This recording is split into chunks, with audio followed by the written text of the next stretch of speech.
Sunday chicken soup and chicken gravy பண்ணியிருந்தேன். First chicken சூப்புக்கு தேவையான வெஜிடபிள்ஸ்லாம் cut பண்ணி எடுத்துக்கிட்டேன்.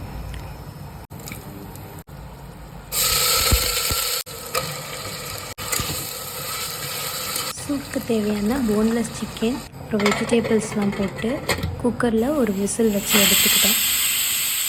குக்கரோட ப்ரெஷர் குறையிற கேப்பில் சிக்கன் கிரேவி பண்ண ஆரம்பிச்சிட்டேன். பிரியாணியில் வேறு சூடு தாங்காமல் சட்டி விட்டு வெளியில் குதிச்சிருச்சு.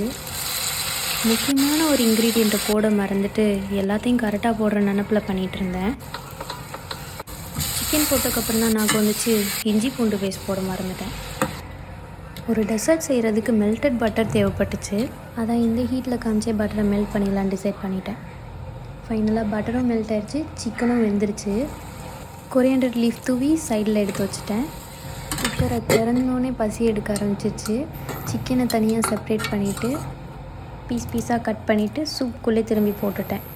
எக்கை மிக்ஸ் பண்ணி இதுக்குள்ளே ஊற்றிட்டு செப்ரேட் பவுலில் ட்ரான்ஸ்ஃபர் பண்ணி சாப்பிட்டுட்டேன். நெக்ஸ்ட் வீடியோ ஒரு டேஸ்டியான டெசர்ட்.